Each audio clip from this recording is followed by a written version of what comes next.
अमित शाह को इस्तीफा देना बनता है। जी हाँ। आज से 26/11 हुआ था, कांग्रेस की सरकार थी, कांग्रेस के गृह मंत्री ने इस्तीफा दिया था 26/11 होते ही। अमित शाह को इस्तीफा देना बनता है इसमें। अगर हिंदू समाज जब जब बटेगा तब तक वो ऐसी घटना हमारे सामने होती रहेगी। और रही बात सरदार जी की, सरदार जी कह रहे हैं कि भाजपा सरकार में ऐसा होता रहता है, तो मैं सरदार जी से प्रश्न पूछना चाहता हूँ कि जब इंदिरा गांधी जी की सरकार थी तो लाखों सिख भाइयों को क्यों मारा गया था? के साथ कहीं ना कहीं गवर्नमेंट इन्वॉल्व है। हाँ, मैं एक एग्जांपल दे रहा हूँ। मोदी जी को कैसे हम मोदी जी से पूछना चाहते हैं कि मोदी जी कैसे अपनी रैली रद्द करके पीछे हट गए? अगर उनको खबर थी तो आम जनता कैसे पहुंच गई? क्या कुछ कहेंगे जो आतंकवादी घटना हुआ पहलगाम में? क्योंकि नाम पूछ के, हिंदुओं के नाम पूछ के जो हिंदू है उसको मारा गया, ऐसा बयान आ रहा है, और जो मुस्लिम है जिनको कलमा पढ़ाया गया उनको छोड़ दिया गया। ऐसा देखिए, सबसे पहले तो मैं कश्मीर में पहलगाम में आतंकवादियों ने जो जघन्य हत्याकांड को अंजाम दिया है और उसमें हमारे जो भारतीय निर्दोष भारतीय मारे गए, उनकी आत्मा को शांति प्रदान करे भगवान, मैं ये प्रार्थना करूंगा। दूसरा, आपका जो क्वेश्चन है, जिन आतंकवादियों ने इस घटना को अंजाम दिया है उसका जवाब सरकार को पाकिस्तान में घुसकर, हमारी सेना को पाकिस्तान में घुसकर करारा जवाब देना चाहिए। जैसे इजराइल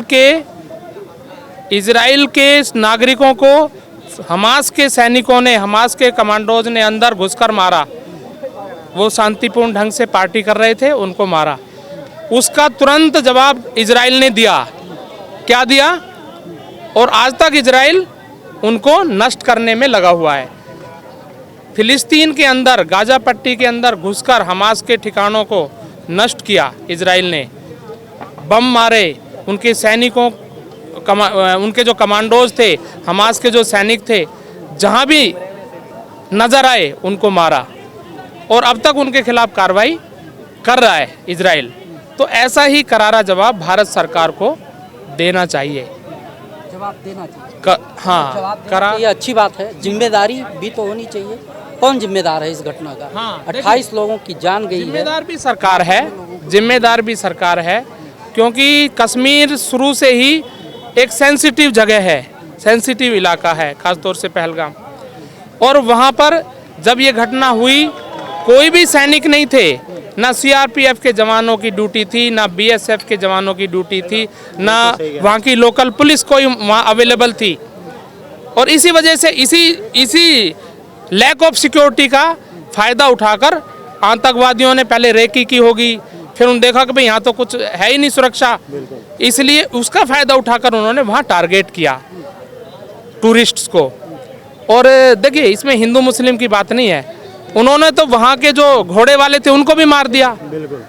इसलिए इसको हिंदू मुस्लिम का रूप ना देके, क्योंकि हिंदू मुस्लिम का रूप देके ये लड़ाई, अगर नाम पूछकर और कलमा पढ़ाया जाए और फिर कहें हिंदू मुस्लिम का नाम ना दिया जाए। देखिए कौन आतंकवादी पॉलिटिक्स कर रहे थे, नाम पूछकर मार रहे थे। के साथ कहीं ना कहीं गवर्नमेंट इन्वॉल्व है। हाँ, मैं एक एग्जांपल दे रहा हूँ। मोदी जी को कैसे हम मोदी जी से पूछना चाहते हैं कि मोदी जी कैसे अपनी रैली रद्द करके पीछे हट गए? अगर उनको खबर थी तो आम जनता कैसे पहुंच गई? जहां ये घटना हुई उसी दिन अपने यहाँ दिल्ली के ही व्यक्ति हैं, वो अपनी पत्नी के साथ वहीं पे घूमने गए थे, और वो खुद बता रहे, उनके बयान है, वो कह रहे हैं कि वहाँ के जो लोकल लोग हैं, चाहे होटल वाले हैं, चाहे घोड़े वाले हैं, उनको बचाने में, उनकी रक्षा करने में होटल वालों ने पूरी मदद की, पैसे भी नहीं लिए। वो कह रहे हैं कि होटल का किराया हमसे नहीं लिया।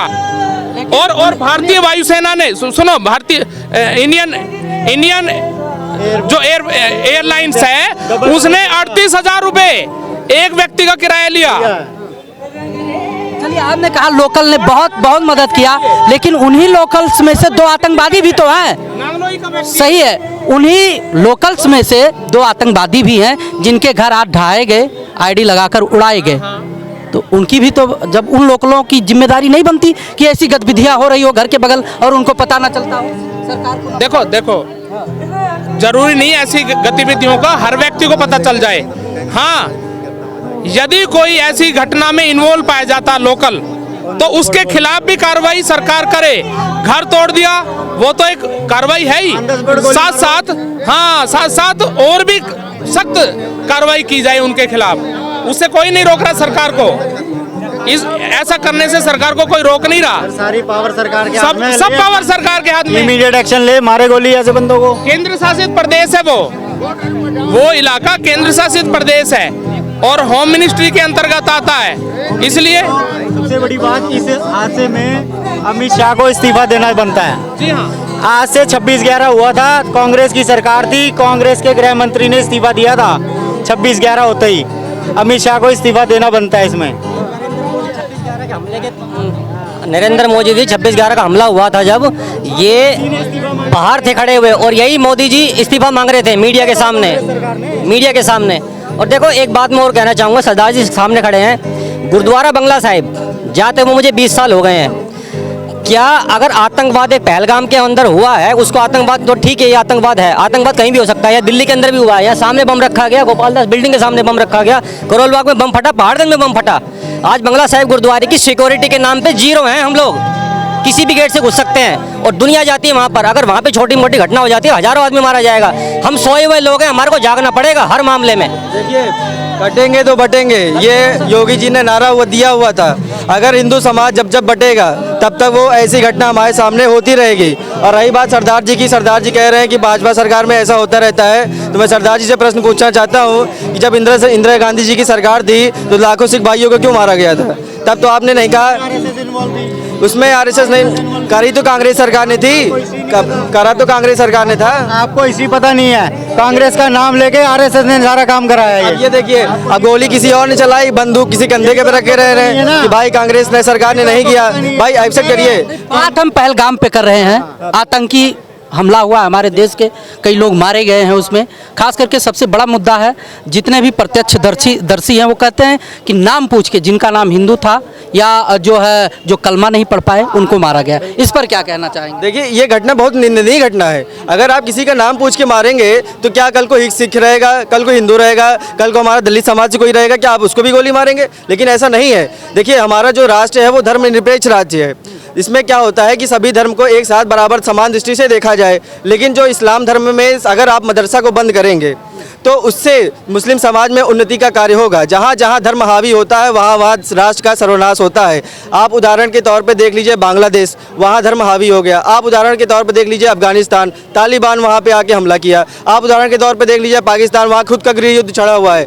अगर इस्लाम धर्म में अगर आप देखेंगे तो वहाँ पे उग्रवादी संगठन कुछ ऐसे हैं जो कश्मीर को पाना चाहते हैं, लेकिन कश्मीर कभी किसी का हुआ नहीं। कश्मीर सदैव भारत का था, भारत का है और भारत का सदैव रहेगा।